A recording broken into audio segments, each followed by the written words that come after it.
150 कमरे वाला अरबपति ससुराल। अरे लगता है कोई गांव आ गया है और अंधेरा भी है। आज रात यहीं कोई जगह देख लेता हूँ। रात का समय था। रुद्र जो अपनी लेविश बुलेट बाइक पर घूमने निकला था, अचानक बारिश शुरू हो जाती है और ठंड और बारिश से बचने के लिए रुद्र हेलमेट लगाए रखता है और अंधेरे में रास्ता भटक जाता है। तेज स्पीड में वो बाइक चला रहा होता है और अचानक अरे अरे अरे अरे, ये तो बकरियों का झुंड है, हटो हटो। अचानक से उसकी बाइक फिसलती है और लहूलुहान वीर गांव के उस पथरीले रास्ते में ही चोटिल होकर गिर जाता है। तभी बारिश में सुनैना वहां अपनी बकरी ढूंढने आती है। भूरी, अरे भूरी, कहाँ है भूरी? पता नहीं कहाँ चली जाती है। ये बाबा भी ना कितनी बार कहा है कि हमेशा बांध कर रखा करो, लेकिन ऐसे ही छोड़ देते हैं। कहाँ है भूरी? भूरी को ढूंढते ढूंढते सुनैना की नजर अचानक बेहोश पड़े वीर पर पड़ती है। अरे ये कौन है? अंधेरे में दिखाई भी नहीं दे रहा है। गांव की सड़क पर ऐसे कौन पड़ा हुआ है? कहीं कोई दुर्घटना तो नहीं हो गई है? सुनैना चिंता में भागी भागी वीर के पास जाकर देखती है। वीर थोड़े होश में होता है। सुनैना जैसे तैसे पकड़कर वीर को गांव में अपने घर ले जाती है और घर पहुंचकर, बाबा दरवाजा खोलो जल्दी से। अरे क्या हो गया? इतना ज्यादा घबरा क्यों रही है? रुक जा बेटा, खोल रहा हूँ। पहले तो ये बात, इतनी बारिश में तू गई कहाँ थी इतनी रात को? वो सब बात नहीं पूछना बाबा, पहले इन बाबूजी को देखो। ये मुझे रास्ते में पड़े हुए मिले। इनको काफी खून आ रहा है और अब तो बेहोश भी हो गए हैं। अरे पहनावे से तो ये किसी अच्छे घर का मालूम होता है, लेकिन इसके काफी खून बह रहा है। हमें जल्दी से जल्दी इसकी जान बचानी होगी। पंडित जी जल्दी से पहले वीर का माथे का खून साफ करते हैं और फिर उसके कपड़े बदलकर चोट पर कुछ जड़ी बूटियां और हल्दी का लेपन करते हैं और सुनैना से कहते हैं, सुनैना बेटा, जा जल्दी से जल्दी हल्दी वाला दूध लेकर आ। हेलमेट की वजह से इनकी जान तो बच गई, लेकिन मुझे लगता है कि सिर में अंदरूनी चोट लगी है। बस आज की रात ली जाए। इसके बाद पंडित जी और सुनैना पूरी रात वीर की देखभाल करती है और सुबह जब वीर होश में आता है, ये कौन सी जगह है? मैं कहाँ हूँ? बाबा देखो, इन्हें होश आ गया है। बाबा जल्दी आओ। बेटा कौन हो तुम, और तुम्हारा एक्सीडेंट कैसे हुआ? इस गांव में कैसे आए? मुझे कुछ याद नहीं आ रहा मैं कौन हूँ। मुझे कुछ नहीं पता, बस दर्द हो रहा है सिर में। मुझे जिसका डर था वही हुआ। इसके सिर में अंदरूनी चोट लगी है, जिसकी वजह से ये अपनी याददाश्त भूल चुका है। अब जब तक ये ठीक नहीं हो जाता, हमें ही इसका ख्याल रखना होगा। इसके बाद पंडित जी और सुनैना पूरे 2 दिन तक वीर का बहुत अच्छे से ख्याल रखते हैं, लेकिन वीर को कुछ याद नहीं आता। सुनैना वीर को दवा दे रही होती है कि तभी उसकी सहेली गंगा आती है। अरे सुनैना, सुन जल्दी सुन। जिन बाबूजी की जान तूने बचाई है ना, वो बाबूजी शहर के अरबपति घर के छोटे बेटे हैं। उनके माँ बाप ने अखबार में इश्तेहार निकाला है। इनके घर वाले इन्हें ढूंढ रहे हैं। अच्छा ला दिखा तो जरा, मैं भी तो देखूं। सुनैना अखबार देखते हैं तो उसमें वीर की तस्वीर पहले पन्ने पर छपी होती है और साथ में एक फोन नंबर होता है। हमें इस नंबर पर फोन करके उनके घर वालों को उनके बारे में बताना होगा। चल गंगा मेरे साथ, जल्दी से बनिए की दुकान पर। सुनैना और गंगा दोनों भागी भागी गांव की चौपाल के पास बनिए की दुकान में जाती हैं और सुनैना अखबार में से नंबर देखकर एक फोन लगाती है। हेलो, रुद्र प्रताप जी बोल रहे हैं? आपके बेटे वीर यहाँ हमारे भगवंत नगर गांव में हैं। इनका एक्सीडेंट हुआ है और इन्हें कुछ भी याद नहीं है। आप आकर इन्हें ले जाइए। माँ पद्मिनी, अभी मुझे भगवंत नगर गाँव के लिए निकलना होगा। मेरे वीर का पता चल गया है। भगवंत नगर गाँव में एक लड़की ने उसकी जान बचाई है। मैंने कहा था ना, कुंडली में लिखा हुआ सच होगा। हमारे खानदान के पंडित जी कभी गलत भविष्यवाणी नहीं करते। आज वीर 25 साल का हो गया है और पंडित जी ने कहा था कि 25वें साल में उनकी जान पर संकट आएगा और एक लड़की उसके जीवन में उसकी ढाल बनकर आएगी।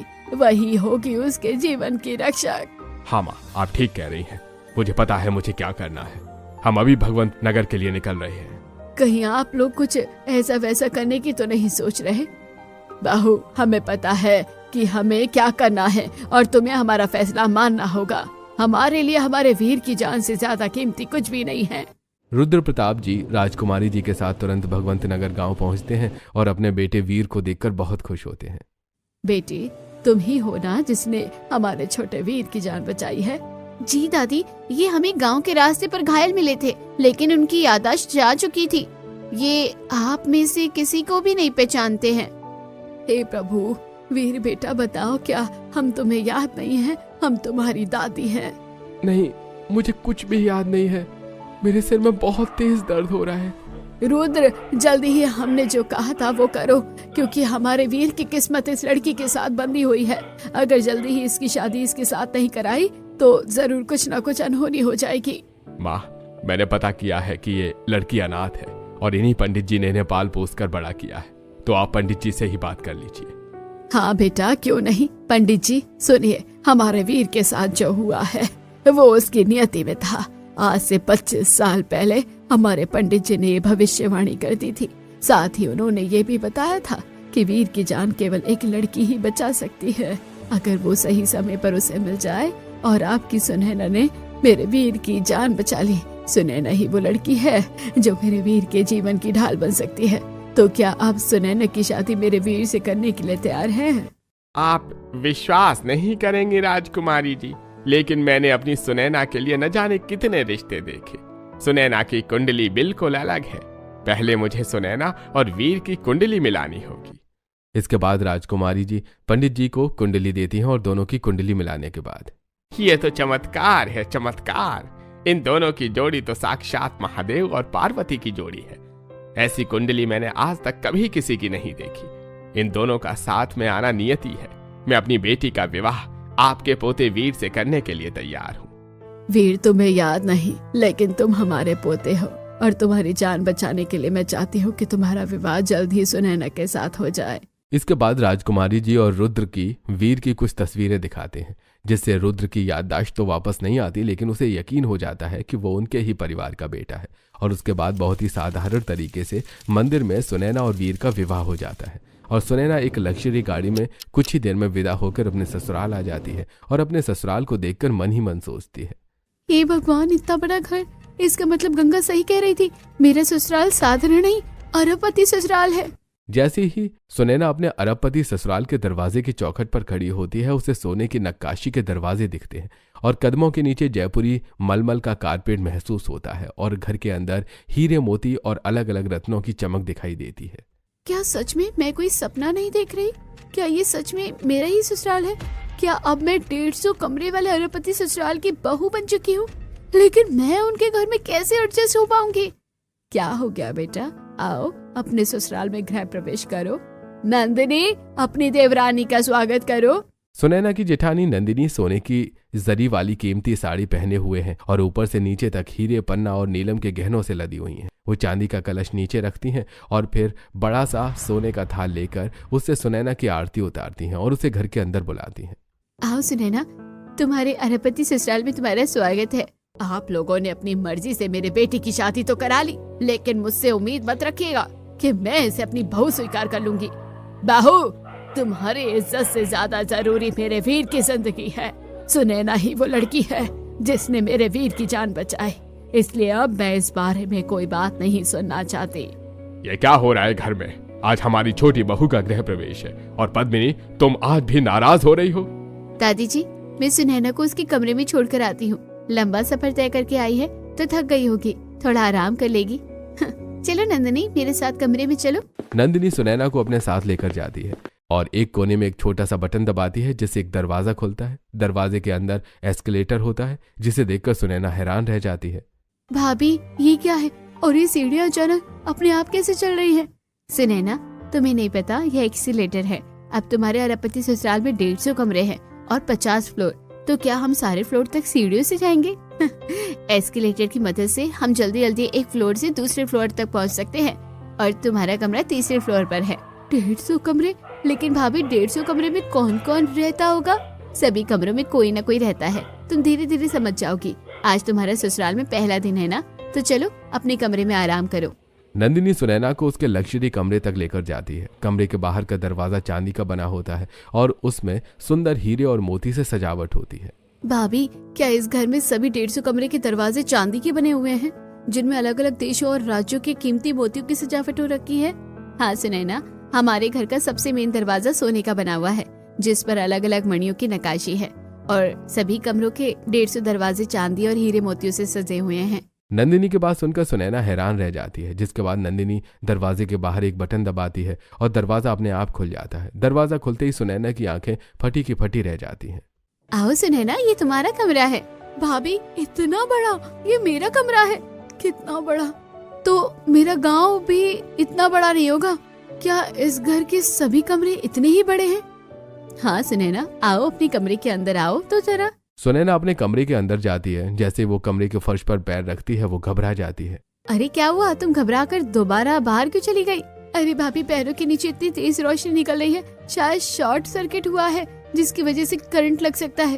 अरे नहीं नहीं बुद्धू, ये शॉर्ट सर्किट नहीं है, ये हमारे घर का इंटीरियर है। तुमने पहला कदम दरवाजे पर रखा ना, तो इसलिए तुम्हें पूरे कमरे के फर्श में लाइटनिंग दिखाई दी। अब तुम जैसे जैसे कमरे के फर्श पर अलग अलग जगह पर कदम रखोगी, तुम्हें अलग अलग इंटीरियर दिखाई देगा। आओ कमरे में देखो। इसके बाद सुनैना जैसे जैसे अलग अलग जगह पर कदम रखती है, उसे कभी पैरों के नीचे समंदर, कभी जलती हुई लपटें, कभी आसमान के बादल और कभी तारामंडल दिखाई देता है। इसे देखकर सुनैना का सिर चकरा जाता है और वो अपने पलंग पर बैठ जाती है। लेकिन जैसे ही वो पलंग पर बैठती है, अरे ये क्या, ये तो बिल्कुल बादलों से भी ज्यादा मुलायम है। ये कैसा बेड है भाभी? ये स्पेशल यूरोपीय बेड है जो तुम्हारे अरबपति ससुराल में हर एक कमरे में लगा हुआ है। इस बेड की बहुत सारी खासियतें हैं जो तुम्हें धीरे धीरे पता चल जाएगी। सुनैना आराम से अपनी पलंग पर बैठी रहती है। तभी उसकी नजर कमरे के चारों तरफ जाती है। उसे देखकर वो घबरा जाती है। दरअसल कमरे के चारों तरफ अलग अलग हीरे, जवाहरात, सोने चांदी की मूर्तियां, तस्वीरें और पेंटिंग्स लगी हुई हैं जो चमक रही थी। भाभी ये क्या, हमने पूरे कमरे में इतने सारे अलग अलग रंगों की लाइट क्यों जला रखी है? ये स्पेशल आर्ट है जो हमारे फैमिली इंटीरियर डिजाइनर ने हमें क्रिएट करके दिया है। ये सारी तस्वीरें, पेंटिंग्स और नक्काशियां हैं जिनमें अलग अलग हीरे, मोती, रत्न लगे हुए हैं जो दिन रात चमकते रहते हैं। तुम्हें पता है, अगर कभी भी हमारे घर में लाइट चली जाए या अंधेरा हो जाए तो इन हीरे मोती की चमक से पूरा घर जगमगाता है। तो क्या भाभी, हमारे अरबपति ससुराल के हर एक कमरे में ऐसी ही अलग अलग फैसिलिटीज है? अब बहुत ज्यादा बातें हो गई हैं, तुम थक गई होगी, तुम सो जाओ। ऐसा कहकर नंदिनी अपनी ताली बजाती है। 2 फीमेल सर्वेंट सुनैना के कमरे में आती हैं और उसके कपड़े बदल देती हैं। उसके बाद एक सर्वेंट उसे बिस्तर पर लिटाती है और दूसरी एक बटन दबा देती है जिससे पलंग पर रखी हुई देसी कीमती हीरों से जड़ी मखमली रजाई अपने आप खुल जाती है। नंदिनी सुनैना को गुड नाइट बोलकर कमरे से चली जाती है। नंदिनी के जाते ही सुनैना की आंख लग जाती है और अगले दिन सुबह उठती है। सुबह सुबह, हे प्रभु, आज तो मेरे ससुराल में पहला दिन है। मैं पहले ही दिन इतनी देर तक सोती रही। पता नहीं सब मेरे बारे में क्या ही सोच रहे होंगे। अरे तुम क्या सोच रही हो? जिस तरह ये सब तुम्हें नया नया लग रहा है वैसे मुझे भी लग रहा है, क्योंकि मुझे कुछ भी याद नहीं। एक काम करो, तुम तैयार हो जाओ और फिर हम साथ में नीचे चलते हैं। जैसे सुनैना तैयार होने के लिए जा रही होती है तभी 2 नौकरानी उसके कमरे में आती हैं। जी बड़ी मालकिन ने आपके लिए ये बेशकीमती साड़ी और गहने भिजवाए हैं। आपको आज इन्हें ही पहनकर तैयार होना है। लेकिन ये तो सोने की साड़ी लग रही है और ये गहने बहुत ही कीमती है। क्या मैं अरबपति ससुराल का मान संभाल पाऊंगी? सुनैना अपने मन में सोच रही होती है। तभी वीर सुनैना से कहता है, सुनैना जल्दी से तैयार हो जाओ, उसके बाद मुझे भी तैयार होना है। वीर की बात सुनकर सुनैना जल्दी से बाथरूम की तरफ जाती है और बाथरूम का नजारा देखकर उसके होश ही उड़ जाते हैं। अरे ये तो जकूजी है और ये बाथरूम नहीं है, ये तो शाही हमाम है। ये सफेद काले इटालियन मार्बल, दीवारों पर गोल्डन टैप, बीचों बीच जकूजी जिसमें गुलाब की पंखुड़ियां तैर रही हैं, शीशे के सामने वैनिटी एरिया, विदेशी खुशबू वाला स्पा स्टीमर, इतने सारे फीचर। जरा पानी चलाकर देखती हूँ। जैसी सुनैना फव्वारा शुरू करती है, पानी चालू करते ही म्यूजिक अपने आप बजने लगता है और पूरे बाथरूम में लाइटिंग हो जाती है, जिसे देखकर सुनैना की आंखों में आंसू आ जाते हैं। इसके बाद सुनैना जल्दी से नहा धोकर बाहर आती है और तैयार होकर वीर के साथ नीचे जाती है। तभी एक महिला स्टाफ आती है। आइए छोटी बहू रानी, दादी सा ने कहा है कि आज आपको पूरा घर दिखाया जाए। पूरा घर? लेकिन ये घर तो बहुत बड़ा है, देखते देखते पूरा दिन गुजर जाएगा। लेकिन दादी सा ने कहा है कि अगर छोटे कुमार और आप पूरा घर देखोगे तो शायद छोटे कुमार की यादाश्त वापस आ जाए। हाँ ये बात तो सही है। चलिए वीर, अब हम अपना अरबपति ससुराल देखने चलते हैं। सुनैना की मंजूरी से स्टाफ हल्की मुस्कान के साथ दरवाजा खोलती है। जैसे सुनैना कमरे से बाहर आती है, उसके सामने एक लंबा चौड़ा चमचमाता गलियारा होता है जिसमें ऊपर क्रिस्टल झूमर लगे होते हैं और कदमों के नीचे जयपुरी मलमल और कश्मीरी कारपेट होता है। गलियारा खत्म होने के बाद सुनैना रॉयल गेस्ट विंग में पहुंचती है। ये इस 150 कमरों वाले अरबपति महल का रॉयल गेस्ट विंग है। यहाँ सिर्फ विदेशी मेहमान ठहरते हैं। इस विंग का हर कमरा अलग देश की थीम पर बना हुआ है। अरे इस विंग में तो फ्रांस, इटली, दुबई थीम में रूम है और gold bathroom, jacuzzi, private balcony, सब कुछ है। मेरे गांव में तो एक कमरा भी पूरे घर जैसा होता था। क्या सोच रही हैं छोटी बहू? चलिए फैमिली विंग में चलते हैं। जैसे ही सुनैना स्टाफ और वीर के साथ फैमिली विंग में पहुंचती है, माहौल बदल जाता है। फैमिली विंग में रंग वाले कमरे, परिवार की तस्वीरें, पीढ़ियों की विरासत और खानदानी हीरे जवाहरात रखे हुए थे। ये इस अरबपति घर का फैमिली विंग है। दादी सब यही रहती है और जब भी सभी को एक साथ कुछ विचार करना होता है तो सभी लोग यहीं आते हैं। आइए अब बिजनेस विंग में चलते हैं। ऐसा कहकर वो स्टाफ सुनैना को बिजनेस विंग में लेकर जाते हैं, जहाँ का माहौल बिल्कुल अलग है। यहाँ कांच की दीवारें, बड़ी बड़ी LED स्क्रीन और दुनिया भर के शहरों के लाइव प्रोजेक्ट्स साफ दिख रहे थे। ये इस अरबपति घर का बिजनेस विंग है। यहीं से करोड़ों अरबों के फैसले होते हैं। स्टाफ की बात सुनकर सुनैना स्तब्ध रह जाती है। तभी स्टाफ उसे आगे लेकर जाता है। अब ये क्या है? ये इस घर का एंटरटेनमेंट विंग है। ऐसा कहकर वो स्टाफ महिला एक बटन दबाती है, जिसके बाद एक बड़ा सा हॉल खुलता है जिसमें private theatre, red seats, 3D sound और अंदर ही म्यूजिक स्टूडियो होता है। इस अरबपति घर में अपना खुद का सिनेमा भी है। जी बहू जी, ये आपके ही अरबपति घर का ही सिनेमा है। चलिए आगे चलिए। आगे ले जाकर स्टाफ सुनैना को एक कांच के दरवाजे के पास पूल एरिया में लेकर जाती है, जहां इंडोर स्विमिंग पूल और स्पा होता है। और अब दरवाजा खुलते ही गर्म पानी का पूल, फव्वारे, विदेशी खुशबू, स्पा और मसाज रूम देखकर सुनैना की आंखें नम हो जाती हैं। क्या अभी तक खत्म नहीं हुआ या अभी कुछ और देखना भी बाकी है? जी छोटी बहू रानी, ये तो अभी शुरुआत है। अब आपको शॉपिंग एरिया में लेकर चलते हैं। इसके बाद स्टाफ ने सुनैना को घर के अंदर ही बने लग्जरी शॉपिंग एरिया में लेकर जाते हैं, जहां जाकर सुनैना देखती है कि घर के अंदर ही कई कपड़ों की दुकान, ज्वेलरी सेक्शन, मेकअप स्टूडियो, शू, वॉच, सब कुछ था। ये घर का शॉपिंग एरिया है। बहू रानी, आपको शॉपिंग करने के लिए कभी भी बाहर जाने की जरूरत नहीं है। चलिए आगे चलते हैं। इसके बाद स्टाफ लिफ्ट का बटन ऑन करती है और बटन ऑन होते ही लिफ्ट ऊपर जाती है और टॉप फ्लोर खुलता है। ये तो घर की छत है ना? हम यहाँ क्यों आए हैं? हाँ बहू रानी, लेकिन ये छत मामूली छत नहीं है। ये आपके अरबपति ससुराल का हवाई अड्डा भी है। जैसे ही छत का दरवाजा खुलता है, तेज हवा और खुला आसमान दिखाई देता है। साथ में छत पर हेलीपैड, हेलीकॉप्टर, प्राइवेट जेट और हवाई जहाज दिखाई देते हैं। ये आपके 150 कमरे वाले अरबपति ससुराल का अपना खुद का हवाई अड्डा है और यहाँ सभी विमान मालिक के हैं। यहीं से साहब लोग देश विदेश जाने के लिए उड़ान भरते हैं। स्टाफ की बात सुनकर वीर कुछ पुरानी बातें याद करता है। वहीं सुनैना डर और हैरानी में सब देखती रहती है। तभी आइए अब नीचे चलते हैं। अब आपको कुछ खास सिखाना है। इसके बाद स्टाफ सुनैना और वीर को गैराज, कैश रूम और गोल्ड रूम में लेकर जाते हैं, जहां उन्हें 100 से ज्यादा लग्जरी कारों से भरा गैराज दिखता है। क्या हमारे घर में कारों का शोरूम भी है? नहीं बहू रानी, ये सभी कार तो मालिक लोगों की है। अच्छा, वो जो सामने बाहरी सिक्योरिटी वाला दरवाजा है वो क्या है? वो कैश रूम और गोल्ड रूम है। यहाँ सिर्फ साहब लोग ही जाते हैं। सुनैना स्टाफ से बात कर ही रही होती है, तभी वीर गैराज में आता है और अचानक से अपनी बाइक देखता है, जिसके बाद उसके सिर में दर्द होने लगता है और वहीं वो चक्कर खाकर गिर जाता है। अरे वीर, आपको क्या हो गया? कोई ने बचाओ, देखो ये अचानक से गिर गए। सुनैना की आवाज सुनकर वहां बहुत सारा स्टाफ इकट्ठा हो जाता है और तुरंत ही वीर को मेडिकल रूम में लेकर जाया जाता है। क्या हम इन्हें डॉक्टर के पास नहीं लेकर जाएंगे? नहीं बहू रानी, हमारे घर में ही मेडिकल रूम है। स्टाफ वीर को फटाफट से मेडिकल रूम में लेकर जाता है, जो पूरा हॉस्पिटल की तरह दिखाई देता है। इस समय वहां पर राजकुमारी की पद्मिनी की सहित पूरा परिवार पहुंच जाता है। क्या क्या तुमने मेरे बेटे को? मैंने तो आपसे पहले ही कहा था ना माँ जी, ये लड़की मेरे बेटे के लिए ठीक नहीं है। आप ही ने इससे शादी करने की जिद की थी ना? लेकिन मैंने तो कुछ भी नहीं किया। हम तो घर देख रहे थे और अचानक ही बेहोश हो गए। डॉक्टर, जल्दी से मेरे बेटे का इलाज कीजिए और बताइए कि उसे क्या हुआ है। डॉक्टर जल्दी वीर का इलाज करते हैं और कुछ ही देर में कई सारी रिपोर्ट्स देखकर परिवार को बताते हैं। खुशखबरी है, हमारे छोटे साहबजादे की याददाश्त वापस आ गई है। उन्हें सब कुछ याद आ गया है। तभी वीर मेडिकल रूम से बाहर आता है और अपने पिता से गले मिलता है। पिताजी, मुझे सब कुछ याद आ गया है और यह सब सुनैना की वजह से हुआ है। ना वो मुझे गैराज में मेरी बाइक दिखाती और ना ही मुझे सब कुछ याद आता। Thank you so much Sunaina. देखा पद्मिनी, जिसे तुम अभी तक कोस रही थी, उसी की वजह से तुम्हारे बेटे की जिंदगी बची है और उसी की वजह से उसकी खोई हुई याददाश्त भी वापस आई है। मैं कुछ नहीं जानती, आप लोग इसे अपना समझते हैं तो समझ लीजिए। मम्मी जी, आप ऐसा क्यों कह रही हैं? आज सुनैना का पहला दिन है ससुराल में, उसे कितना बुरा लगेगा।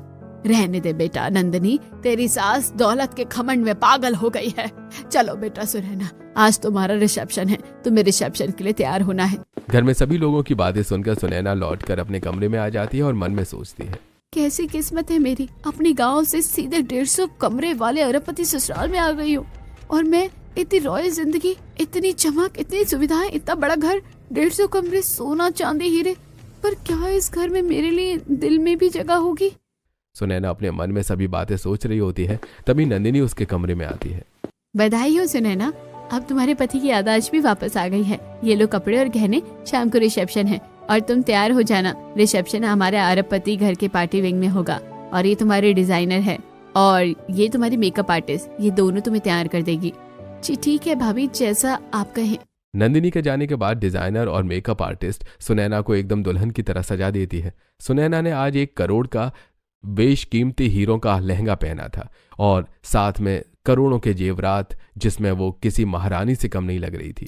इतनी देर में रिसेप्शन का टाइम हो गया था और देश विदेश के सभी मेहमान रिसेप्शन में आए थे। पार्टी विंग में जाकर सुनैना, हे भगवान, ये हमारे ही अरबपति ससुराल में बना हुआ है। ये तो किसी राजमहल से कम नहीं है। इतने सारे विदेशी मेहमान और इतनी फैसिलिटीज। यहाँ तो मेहमानों को खाना परोसे जाने वाले बर्तन भी सोने चांदी के बने हुए हैं। अपने मन में ये सब सोचकर हैरान हो रही होती है। तभी उसकी जेठानी नंदिनी उसके पास आती है। आओ सुनैना, तुम्हें मेहमानों से मिलवाते हैं। नंदिनी सुनैना को सभी देश विदेश के मेहमानों से मिलवाती है। तभी स्टेज पर उसकी सास की आवाज आती है। Hello everyone, welcome to our royal party. आप सभी लोगों का स्वागत है मेरे बेटे के रिसेप्शन पार्टी में। लेकिन अफसोस है कि रिसेप्शन पार्टी जितनी ज्यादा लग्जरी है, हमारी बहू उतनी ही ज्यादा करे। सोच कर देखिए कि एक सड़क पर पड़े पत्थर को जिस तरह मंदिर में जगह मिल जाती है, वैसा ही हाल हमारी बहू का भी है। अब देखना यह है कि ये पत्थर अपने आप को महल के काबिल बना पाता है या नहीं। पद्मिनी की बात सुनकर राजकुमारी जी को गुस्सा आता है और वो हाथ पकड़कर पद्मिनी को स्टेज से उतार लेती हैं। ये क्या कह रही हो पद्मिनी, तुम्हें शर्म नहीं आती? सुनैना तुम्हारे घर की छोटी बहू है। राजकुमारी जी पद्मिनी जी की सभी के सामने डांट लगाती हैं, जिसके बाद पद्मिनी नाराज होकर पार्टी से चली जाती है। इसके बाद सभी लोग पार्टी में एंजॉय करते हैं। पार्टी खत्म होती है और अगले दिन, सुनैना बेटा, आज तुम्हारी मंदिर में पूजा है, हम अपने घर के टेम्पल विंग में चलते हैं। इसके बाद राजकुमारी जी सुनैना को टेम्पल विंग में लेकर जाती हैं, जहाँ की दीवारें चारों तीर्थों की तरह सजी हुई थी। ऐसा लग रहा था जैसे पूरी दुनिया के सभी तीर्थ उस टेम्पल विंग में मौजूद हो। इसे देखकर सुनैना हैरान हो जाती है। दादी जी, क्या हमने सच में पूरी दुनिया के सभी मंदिरों को अपने घर में सजाया है? हाँ बेटा, मेरा बचपन से सपना था कि मैं सभी तीर्थों में होकर आऊं, लेकिन मेरे बेटे ने दुनिया भर के सभी मंदिर घर में ही सजवा दिए। टेम्पल विंग में पूजा करने के बाद सभी लोग अपने अपने काम पर चले जाते हैं, लेकिन सुनैना ऊपर ही रह जाती है। पद्मिनी ये सब देख लेती है और मनी मन सोचती है, अब मैं देखती हूँ कि ये एस्केलेटर से अकेले नीचे कैसे आएगी। इसको तो ये चलाना भी नहीं आता। तभी मेरे घर वालों को पता चलेगा कि एक गरीब को अमीर घर की बहू बनाना कैसा होता है। अपने मन में ये सोचकर पद्मिनी सुनैना के पास आती है और कहती है, क्या हुआ सुनैना बेटा, नीचे नहीं आ पाओगी ना अकेली? चलो मेरे साथ, मैं तुम्हें लेकर चलती हूँ। इसके बाद पद्मिनी सुनैना का हाथ पकड़कर एस्केलेटर पर ले जाती है और उसकी साड़ी का किनारा एस्केलेटर की चेन में अटका देती है। फिर खुद एकदम से पीछे हट जाती है और बटन चालू कर देती है। जैसे बटन चालू होता है एस्केलेटर चलने लगता है। तभी नंदिनी नीचे से एस्केलेटर का बटन दबाकर उसे बंद कर देती है और सुनैना गिरते गिरते बच जाती है। क्या कर रही थी आप? आपको पता है ना, अगर सुनैना एस्केलेटर में फंस जाती तो उसकी जान भी जा सकती थी। बहू, तुम ज्यादा मत बोलो, मैंने कुछ भी नहीं किया है, आप चुप रहो। अपनी सास की बातें सुनकर नंदिनी समझ जाती है कि पद्मिनी सुनैना से इतनी नफरत करती है कि उसे नुकसान पहुंचाने की कोशिश कर सकती है। इसीलिए अब हर समय सुनैना के साथ नंदिनी रहती है। एक बार नंदिनी उसके पति कुंवर, सुनैना और वीर के साथ कुलदेवी के मंदिर जाते हैं। रास्ते में उनकी गाड़ी पर हमला होता है। भैया, मुझे लगता है कि ये वही लोग हैं जिन्होंने मेरी बाइक को टक्कर मारी थी। ये क्या कह रहे हो वीर? लेकिन तुम्हारी बाइक तो फिसल गई थी ना? नहीं भैया, मेरी बाइक को किसी ने टक्कर मारी थी। याददाश्त जाने की वजह से मैं घर वालों को ये नहीं बता पाया। हम सबकी जान खतरे में है। सभी लोग गाड़ी में घबरा रहे होते हैं, लेकिन तभी सुनैना गाड़ी का हैंडल संभालती है और गाड़ी को पहाड़ी से नीचे ले जाती है। इससे गुंडों को लगता है कि गाड़ी खाई में गिर गई और वो वहां से चले जाते हैं। उसके बाद कुंवर अपने पिता को फोन करके दूसरी गाड़ी मंगवाते हैं। इस तरह सभी की जान बच जाती है। घर आने के बाद, दादी, आज फिर से सुनैना ने हम सबको बचा लिया। हमारी कुछ दुश्मन हमारी जान के पीछे पड़े हुए हैं जो हमें मारना चाहते हैं। आज के बाद कोई भी घर से बिना सिक्योरिटी के कहीं नहीं जाएगा। और सुनैना बेटा, तुम हमारे जीवन में एक नया उजाला लेकर आई हो। तुम्हारी वजह से एक बार हमारे बीच का जीवन बचा और दोबारा हमारे दोनों राजकुमारों का। ये सब फालतू की बातें हैं। ऐसा कैसे हो सकता है कि इसी ने सबकी जान बचाई हो?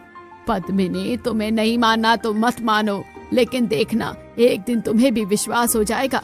इसी तरह कुछ दिन और गुजरते हैं। पद्मिनी छोटी छोटी बातों पर सुनैना को नीचा दिखाती है और उसे परेशान करने का कोई मौका नहीं छोड़ती है। और एक दिन, सुनो सब लोग, हमारे पुश्तैनी गांव बाड़ी बसेड़ी में हमारे खानदान की एक बेटी की शादी है।